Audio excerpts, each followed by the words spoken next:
할렐루야. 할렐루야 하면 아멘 하시는 겁니다. 사랑하는 성도 여러분, 한 주 평안하셨습니까? 우리 앞뒤 좌우로 한번 인사할까요? 사랑합니다. 축복합니다. 잘 오셨습니다. 잘 오셨습니다. 이런 한 주 동안 하나님의 말씀과 기도로 어둠을 이기는 하나님의 능력을 체험하며 사셨습니까? 하나님의 말씀과 기도로만 세상을 이기며 어둠을 이깁니다.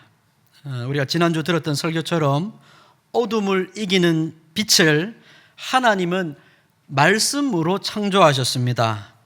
또 어둠에 속한 악한 영들은 기도로만 쫓아낼 수 있다고 예수님께서 말씀하셨지요.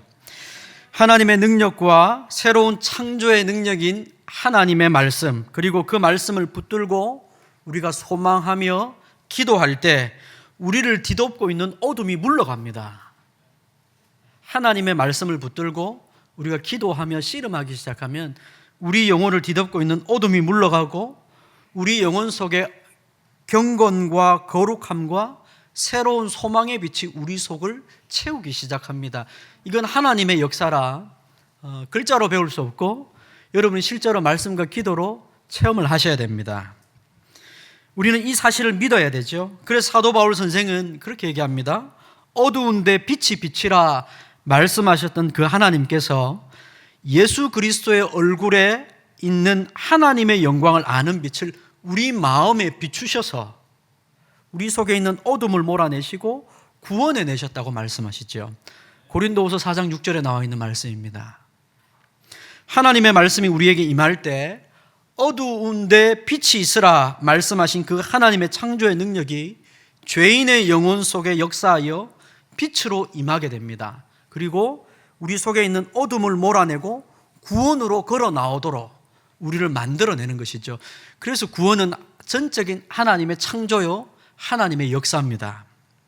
이런 믿음을 가진 성도들은 그래서 한결같이, 이런 믿음을 가진 성도들은 한결같이 나라와 민족의 문제, 개인의 문제, 교회의 문제, 가정의 문제를 붙들고 하나님께로 나와 말씀과 씨름하며 그분께 기도하였던 겁니다.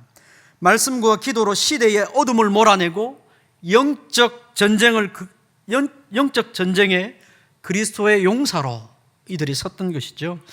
우리가 지난주 보았던 대로 이 사사시대는 굉장히 짙은 어둠이 깔려있는 시대였습니다. 수없이 많은 사람들이 자신의 소견에 옳은 대로 행하는 거센 타락의 물결이 뒤덮고 있었던 시대였죠. 여러분, 그런 시대를 살아가고 있는 사람들이 믿음을 지킨다는 것은 어렵습니다. 모든 사람들이 이 길로 가는데 나 혼자 저 길이라고 말하면서 가기는 참 어렵죠. 다 노는데 혼자 공부하는 것은 어렵습니다. 이 타락한 시대에 그 타락의 물결을 거스르며 하나님의 말씀을 믿고 기도로 씨름했던 한 여인을 우리가 보았습니다. 그 여인은 한나라는 사람이었죠. 하나님은 이 여인의 기도를 사용했습니다. 물론 이 여인은 가정에 문제가 있는 사람이었죠. 자녀가 없었고 남편에게 두 아내가 있었는데 자녀가 있는 다른 아내가 자기를 괴롭히는 한 여자였습니다. 그러나 인생에 문제가 있다고 해서 하나님께 쓰임받지 못하는 것은 아닙니다. 번듯하고 아무 문제 없는 사람만 하나님께 쓰임받는 것은 절대로 아니죠. 도리어 하나님은 이렇게 자녀가 없고 하나님 앞에 신음하며 우는 사람, 이런 사람들을 통해서 하나님은 도리어 하나님의 역사를 이루어 오셨다는 것을 성경을 통해 봅니다. 사사시대를 하나님은 이 여자의 기도를 통하여 이 사사시대의 악한 물결을 끝장내고 믿음의 왕을 세워 하나님 나라를 굳게 세울 역사의 기초를 다집니다. 이 여자의 기도를 통해 이 역사의 기초를 다지죠. 물론 이 여인은 자신의 아들 없음, 그로 인해 다른 부인나로부터 핍박을 받는 상황, 여러 어려운 문제를 놓고 기도하는 것이었지만, 지극히 개인적인 문제를 놓고 기도하는 것이었지만, 하나님은 그 기도를 통하여 하나님의 일을 이루어 가십니다. 결코 개인의 문제만을 위해 기도한 것이 아니었죠.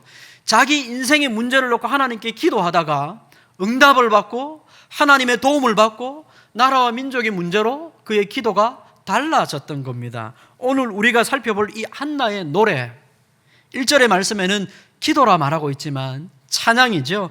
사무엘서는 노래로 시작해서 노래로 끝이 납니다. 한나의 노래로 시작해서 다윗의 노래로 끝이 나죠. 사무엘하 23장에 가면 나옵니다. 노래로 시작해서 노래로 끝이 납니다. 한나의 기도에 대해 엘리 제사장은 이스라엘 하나님께 기도하여 구한 것을 허락하기를 원한다. 당대의 제사장이 그녀의 기도를 듣고 허락하시기를 원한다고 선언을 합니다.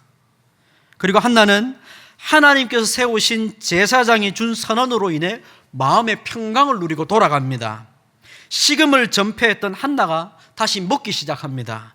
근심으로 나와왔던 여자가 평안을 얻고 돌아갑니다. 집으로 돌아온 이후에 제사장의 말처럼 하나님께서 그녀의 기도를 들으시고 은혜를 베풀어 주십니다. 아들을 낳았습니다. 그 아들이 유명한 사무엘입니다. 그 이름의 뜻은 하나님이 들으신다는 말입니다. 하나님께 기도했고 하나님이 들으셨고 하나님이 아들을 주셨습니다. 하나님께 내가 구하였고 하나님께서 내가 구한 것을 들으셨다는 감사의 고백을 아들의 이름에 담습니다. 하나님께서 자신의 기도를 들으셨으니 이제 한나는 하나님께 자신이 서원한 것을 지켜야 될 때가 왔습니다.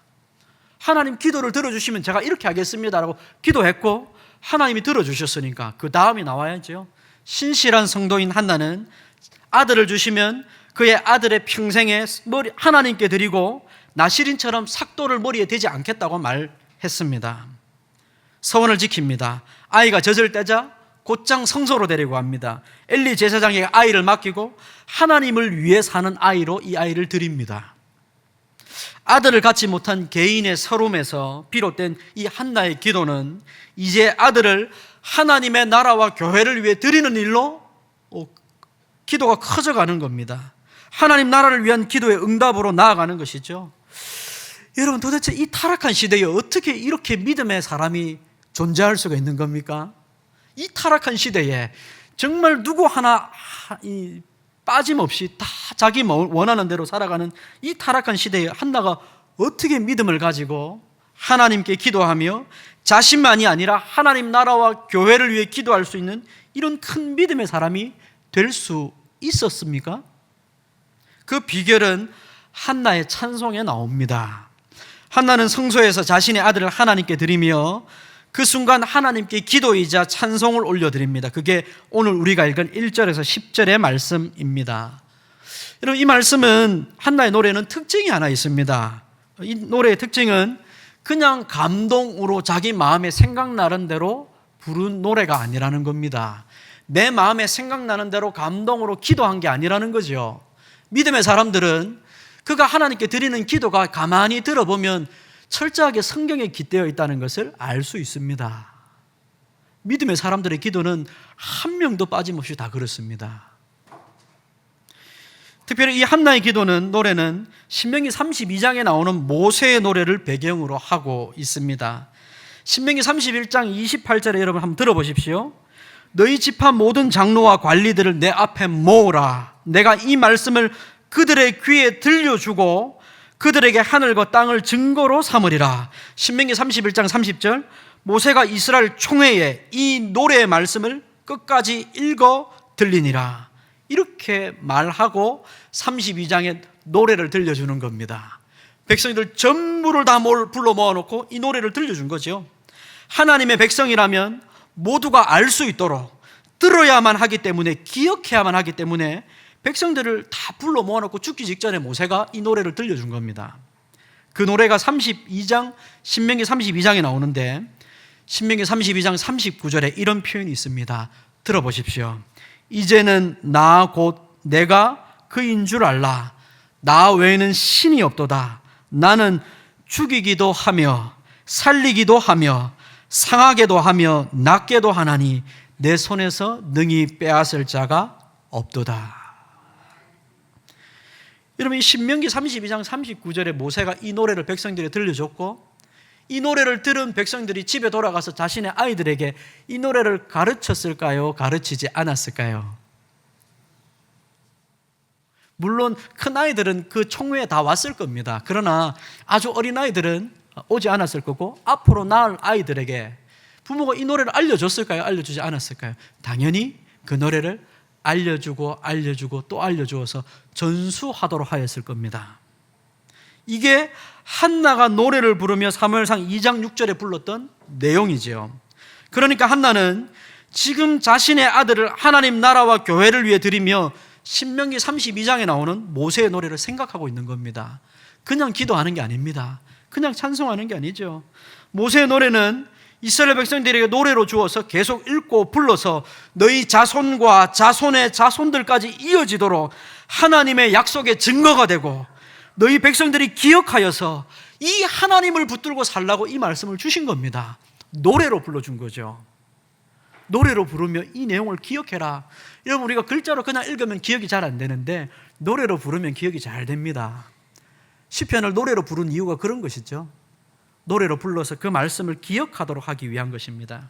노래 내용은 뭐냐면, 하나님께서 복으로 가나안 땅을 주셔서 이스라엘 백성들이 상속받을 것이고, 너희가 그 땅의 주인이 될 것인데, 너희가 훗날 하나님 주신 복으로 인해서 살이 찌고 난 후에는 반드시 배반할 거다. 하나님이 말씀을 하시는 겁니다.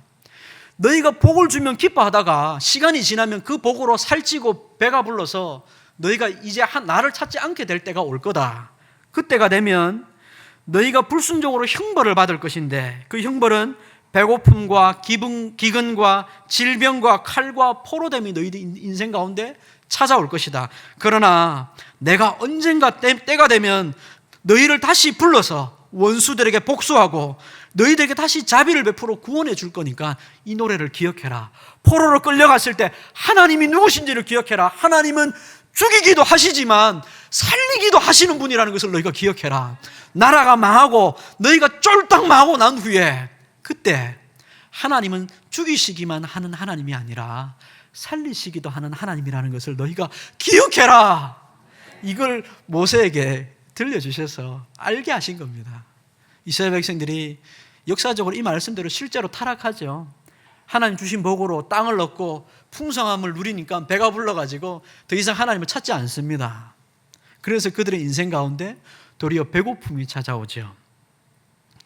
모세를 통해 주신 이 하나님의 말씀을 모세는 노래로 찬송으로 지어서 백성들에게 전수했습니다. 증거로 삼은 거죠.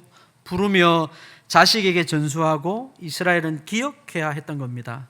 사사시대에 수없이 많은 백성들의 마음속에 이 노래는 잊혀졌습니다. 이방 나라가 와서 사사기를 우리가 읽어보면 알지 않습니까? 이방 민족이 와서 압제를 하고 그들을 괴롭게 함에도 불구하고 백성들의 마음에서 이 노래가 사라진 겁니다. 하나님이 누구신지를 모르는 거죠. 모든 사람들이 하나님의 말씀을 잊었습니다. 그러나 여러분, 소수의 믿음의 사람들에게는 이 말씀이 살아 있습니다. 소수의 믿음의 사람들에게는 여전히 이 말씀이 남아 있었고 살아 있어서 역사하고 있었죠. 그들은 그들의 마음속에 하나님의 말씀을 그냥 흘려보내지 않고 마음속에 간직한 사람들이었습니다. 그 말씀으로 세상을 보며 세상을 해석하고 안타까워하는 겁니다.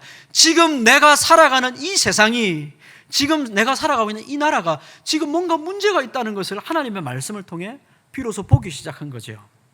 자신들의 시대에 일어나는 일, 보아스나 나옴이나 룻과 같은 사람들은 자신들에게 찾아온 이 기근이라는 이 문제가 그냥 온 것이 아니라는 것을 잘 알았습니다. 한나도 마찬가지인 거죠. 지금 내가 아들을 낳지 못하는 것이 그냥 육체의 질고의 문제가 아니라 지금 우리가 살아가고 있는 이 시대와 교회 문제라는 것을 그가 안 겁니다. 지난주에 제가 말씀드렸지 않습니까? 우리 시대의 주일학교가 피어가는 것은 여러분 단순히 그냥 인구 감소의 문제가 아닙니다. 그렇게 여기면 안 됩니다. 그냥 단순히 그런 문제로 여겨서는 안 되고 뭔가 지금 이 시대에 우리가 하나님 앞에서 문제가 있다는 것을 알고 하나님께 기도하기 시작해야 되는 겁니다. 어른들이 기도해야죠. 없는 아이들이 어떻게 기도합니까, 여러분? 아이들은 교회에 이미 없습니다. 아이들도 기도하라고 하지 마시고 우리가 기도해야 되는 겁니다. 한나가 자신의 아이를 위해서 기도했고 자신의 아이를 하나님께 드리며 나라와 민족을 위해 기도했던 것처럼 우리가 기도해야 되는 겁니다. 어떻게 아이들이 기도합니까? 여러분, 부모가 기도해야지요. 어떻게 어린아이들이 자신을 위해서 기도합니까?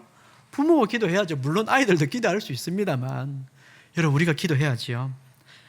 자신을 그토록 괴롭혔던 자녀의 문제도 한나에게는 문제지만 그 문제의 근원에 단순히 내가 임신하지 못하는 것만 있는 게 아니라 지금 하나님의 교회인 이스라엘이 불신자들인 블레셋으로부터 고통받고 괴로움받는 것이 하나님께 불순종했기 때문에 일어나는 일이라는 것을 생각할 수밖에 없었던 겁니다. 그러나 여러분, 말씀을 붙들고 기도하는 사람은 안타까워하는 사람만은 아닙니다. 말씀을 붙들고 기도하는 사람은 안타까워만 하고 있는 사람이 아니죠. 종종 그런 사람을 봅니다. 문제를 보고 안타깝다, 심각하다, 문제다 막 떠들고 다니는 사람은 많습니다. 그런데 정작 이 문제를 놓고 하나님께 기도하는 사람이 드뭅니다. 교회가 사람이 비어가는 이 문제를 다 의식은 합니다. 다 알고는 있습니다. 그러나 누구도 기도하지 않습니다. 이게 문제 아닙니까? 말씀을 주신 하나님은 여러분, 말씀을 붙들고 기도하는 사람은 안타까워만 하고 있지 않습니다. 왜냐하면 오늘 우리가 읽은 이 말씀 때문에 그렇습니다. 말씀을 주신 하나님은 소망의 하나님이시기 때문에 그렇습니다. 하나님은 심판만 주시는 게 아니고 소망도 주시는 하나님이시기 때문에 그렇습니다. 말씀의 사람은 안타까움으로 자신과 교회를 위해 기도하지만 말씀과 기도의 사람은 또한 마음의 평안과 소망으로 가득 찬 사람입니다. 이게 한나의 마음입니다. 한나도 기도하기 전에는 남편이 배나 갑절이나 더 사랑을 베풀어 주었음에도 불구하고 마음에 평안이 없었습니다. 자녀가 없는 문제 때문에 남편이 배나 사랑해 줬는데도 마음에 평안이 없었습니다. 평안을 누릴 수가 없었죠. 먹을 수가 없었습니다. 그러나 제사장 엘리를 통해 복된 하나님의 은혜의 선언을 듣고 나니까 도리어 기쁨과 평안을 회복하고 먹을 수가 있었죠. 더 나아가 자신이 말씀대로 얻은 아들을 하나님께 드리며 자신이 알고 있었던 모세의 노래를 통해 내가 살고 있는 이 타락한 시대도 하나님께서 블레셋이라는 원수를 물리치시고 다시 자비를 베풀어 주실 것에 대한 소망을 가질 수 있게 되는 겁니다. 이 소망을 가지게 되는 거죠.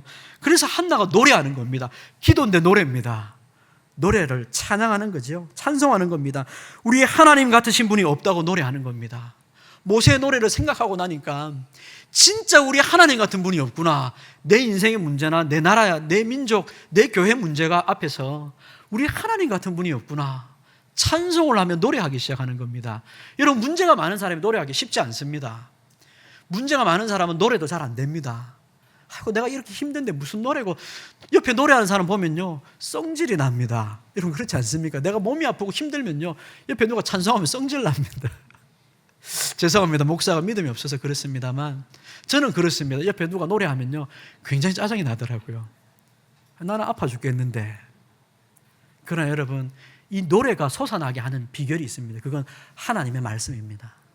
하나님이 누구신지를 알고 그 하나님이 알면 다 망한 내 인생 가운데도 소망이 있다는 것을 발견하고 우리 하나님이 어떤 분이신지를 알고 이 찬송을 부르게 되는 거죠. 우리 하나님 같은 분이 없다고 말하는 겁니다. 주밖에 다른 이가 없고 우리 하나님 같은 반석도 없다고 노래를 하는 겁니다. 자녀를 가진 분인나 같은 악한 자에게 늘 자녀가 없는 한나는 핍박받고 괴로움 당해 고통스러울 수밖에 없었지만 하나님은 도리어 자신을 높여주셨다고 노래하지 않습니까? 5절을 보십시오. 풍족하던 자들은 양식을 위하여 품을 팔고 줄이던 자들은 다시 줄이지 아니하도다. 전에 임신하지 못하던 자는 7을 낳았고 많은 자녀를 둔 자는 쇠약하도다. 자녀 없는 자신에게 하나님이 자녀를 주셨다는 이 사실이 찬송을 하게 만드는 겁니다. 하나님이 자기 인생 가운데 그렇게 하셨으니 하나님이 지금 내가 보고 있는 이 현실 가운데도 그렇게 일하실 수 있겠다고 노래하기 시작하는 겁니다. 여호와는 죽이기도 하시고 살리기도 하시며 서울에 내리게도 하시고 거기에서도 올리게도 하시는도다 라고 노래하는 것이죠. 이렇게 말씀과 기도 속에서 한나는 하나님을 더 깊이 깨닫고 놀라운 경험을 하기 시작하는 겁니다. 더 하나님을 깨달았습니다. 놀랍게 경험을 한 겁니다. 그래서 하나님을 더 소망하며 붙들고 의지하는 겁니다. 한나는 말씀 속에서 믿음의 눈을 열게 된 겁니다. 하나님이 이런 분이었구나. 나는 전에 몰랐고 하나님 그냥 기도만 했는데 하나님이 진짜 이런 분이셨구나. 자녀가 없는 자를 하나님은 높이시고 도리어 자녀 많다고 자랑하는 자를 하나님 낮추시는 분이시구나. 하나님에 대해서 눈을 뜨기 시작한 거죠. 약하고 보잘것없던 자신의 인생에도 기도를 들으시고 이토록 놀라운 일을 행하시는 하나님, 그 하나님이 이제 모세의 노래처럼 하나님은 타락하고 불순종하여 하나님 앞에 징계를 받고 있는 이 교회와 민족을 하나님은 다시 한번 회복시키시고 새롭게 하실 것을 바라보며 기도한 것입니다. 이것이 믿음의 성도가 말씀 속에서 눈이 뜨여 기도로 개인적인 문제에서 하나님의 나라와 교회로 나아가는 과정입니다. 저와 여러분이 살아가는 이 시대는 심각한 영적 쇠퇴에 직면해 있습니다. 점점 교회들은 텅텅 비어갑니다. 유럽 교회들이 그 큰 교회를 지어놓고 지금 그 교회에 가면 사람이 없습니다. 마찬가지죠. 한국 교회들 한창 부흥기에 큰 건물들 몇백억씩 빚을 내어서 교회를 지었습니다. 그런데 점점 교회는 자리를 비어가고 있습니다. 주일날 예배 참석하면 한 사람당 3만 원씩 주고 그렇게 사람을 불러 모을 수밖에 없는 처지에 놓였습니다. 제가 아는 교회도 그렇습니다. 500억을 주고 교회를 지었는데 사람을 채울 수가 없어서 이자가 너무 많이 나가서 어른들 모시고 오고 1인당 3만 원씩 주고 그렇게 교회로 불러옵니다. 물론 명목은 그렇게 해서라도 전도하겠다는 것이겠지요. 교회들은 점점 비어가고 있습니다. 그리고 한국 교회들은 점점 거룩함과 신실함을 상실하고 있습니다. 예전에는 예수 믿는 사람이라 그러면 믿어줬습니다. 내가 예수 믿는 사람인데 거짓말하지 않습니다. 요새는 예수 믿는 사람인데 라고 말하면 예수 믿는 사람이니까 저는 거짓말하겠다 사람들이 생각합니다. 예수 믿는 사람, 내 아는 사람도 거짓말하던데 그렇게 얘기합니다. 여러분, 인터넷과 TV를 통해 심각한 불신앙이 이미 우리 속에 침범해 오고 있습니다. 그중에서 가장 큰 것이 돈이지요. 돈이라는 우상입니다. 인생의 가장 큰 목표는 돈을 많이 벌고 높은 자리에 앉는 것이 되어버렸습니다. 여러분의 자녀들, 손자들, 여러분 가서 물어보십시오. 꿈이 뭐냐? 물어보십시오. 꿈이 뭐냐? 저는 무섭습니다. 이런 얘기들이. 돈 많이 버는 겁니다. 큰 건물 갖는 겁니다. 성공하는 겁니다. 그런 꿈을 가질까 두렵습니다. 영적 침체에 빠져 더 이상 교회는 아무것도 하지 못하고 있는 상황입니다. 여러분 상황은 어떻습니까? 여러분의 영혼은 어떻습니까? 영적 침체에 빠져 더 이상 나는 아무것도 하기 싫습니다. 주일 예배도 그저 의무감에 겨우 한번 힘겹게 자리만 채우고 있습니다. 저는 더 이상 어렵습니다. 여러분 그런 상황입니까? 여러분, 그러나 우리는 이런 영적 상황에서 아무것도 할 수 있는 것이 없다면 넉넉히 앉아 그렇게 무기력하게 앉아 있어야 합니까? 여러분 자신을 한번 돌이켜 보십시오. 여러분 자신을 한번 돌이켜 보십시오. 정말 내가 예수님을 처음 알았을 때 그 마음, 그 열정, 그 뜨거움으로 지금 내가 하나님을 예배하고 있는지 한번 돌이켜 보시기 바랍니다. 어렸을 때 하나님의 말씀을 순전하게 받고 그 말씀이라면, 하나님의 말씀이라면 예, 알겠습니다. 그렇게 하며 살았던 여러분의 시절을 떠올려 보십시오. 여러분 대학생 때 뜨겁게 하나님을 찬양하고 하나님의 말씀을 듣고 온 세상과 교회와 나라와 민족을 위해 내가 살겠다, 그런 열정으로 품었던 그 마음 다 사그라들고 이제 우리는 죽은 자 같지 않습니까? 시체처럼 오늘도 내일도 피곤하겠지, 그 다음날도 피곤하겠지, 내 삶은 왜 이렇게 항상 힘드노, 어렵노, 지치노. 여러분, 그러나 여러분, 하나님은 주님의 말씀을 통해 우리에게 약속하셨습니다. 아무리 교회가 약하고 부족한 것처럼 보여도 음부의 권세가 교회를 이기지 못한다고 말씀하셨습니다. 우리는 한나와 같이 말씀 속에서 믿음의 눈을 떠야 됩니다. 여러분, 죽은 자와 같이 나는 더 이상 지쳐서 아무것도 못합니다, 그렇게 하지 마시고 여러분 하나님의 말씀과 기도로 눈을 뜨시고 여러분 하나님 앞에서 우리 하나님이 누구신지를 보시기 바랍니다. 우리 하나님은 우리의 영혼을 죽이시기도 하시지만 살리기도 하시는 분이십니다. 우리 하나님은 서울에 내리기도 하시지만 거기에서 우리를 건져 올리시기도 하시는 분이십니다. 여호와는 가난하게도 하시지만 부하게도 하십니다. 우리를 낮추시기도 하시지만 높이기도 하십니다. 우리 하나님은 가난한 자를 진토에서 일으키시며 빈궁한 자를 거름더미에서 올리시고 높은 자들과 함께 앉게 하시며 영광의 자리를 차지하게 하신다고 말씀하십니다. 비록 아무런 소망도 더 이상 아무것도 없는 상황 가운데 놓여 있는 것 같을지라도 나 이제 내 인생 다 살 것 다 살았고 나 아무것도 없습니다. 그냥 편안하게 그냥 시원하게 집에서 편안하게 살기를 바랍니다. 여러분 이런 소원만 있다면 여러분 떨쳐버리시고 주님 제 비록 나이 늙었고 주님 제 인생 더 이상 아무런 기대도 없고 소망도 없는 것 같지만 주님 저에게는 다른 꿈이 있습니다. 주님 저 그렇게 이제 저 방에서 시원하게 갈 날만 기다리는 사람처럼 살기 싫습니다. 하나님의 말씀 안에서 소망을 품고 기도하며 하나님의 뜻대로 살기를 바랍니다. 주님 우리의 개인의 문제도 하나님의 나라와 교회의 문제도 이 나라와 이 민족의 문제도 아무리 깊은 어둠 속에 있더라도 주님 저의 기도를 들으시고 사용해 주십시오. 제가 기도하겠습니다. 여러분 그렇게 소망을 품으시기를 바랍니다. 하나님의 은혜를 구하며 우리가 아무리 깊은 어둠 속에 있더라도 하나님의 은혜를 구하며 하나님을 신실하게 섬기는 교회와 성도들을 향하여서 하나님은 빛을 비추어 주십니다. 하나님 그들을 버려두지 않으십니다. 말씀으로 믿음의 눈을 떠 절망이 아니라 소망으로 나아가며 그 소망으로 기도하는 주의 거룩한 용사들이 되시기를 주님의 이름으로 축원합니다. 기도하겠습니다. 자비로우신 하나님 아버지 감사합니다. 주님 날이 가면 갈수록 점점 더 암울하고 절망스러운 교회의 현실과 상황들만 주님 우리 앞에 놓여 있는 것만 같습니다. 우리의 개인의 인생도 아버지 그렇습니다. 주님 나라와 민족도 그렇습니다. 온통 어둠이 뒤덮여 있는 것 같습니다만 주의 아버지 오늘 이 말씀을 우리 마음의 소망으로 삼겠습니다. 하나님은 죽이시기도 하시지만 우리를 살리시기도 하시는 하나님이시라는 말씀을 우리 마음에 새깁니다. 주의 아버지 이 깊은 어둠 속에서 우리를 건져주시고 수렁에서 우리를 일으키시고 건지셔서 아버지 반석 위에 발을 세우시고 하나님을 기쁨으로 찬송할 수 있도록 우리 성도들의 개인의 문제와 또 나라와 민족의 문제와 교회의 문제를 하나님께 아뢰며 기도하는 우리 모두가 되게 도와 주옵소서. 우리 구주 예수 그리스도의 이름으로 기도합니다. 아멘.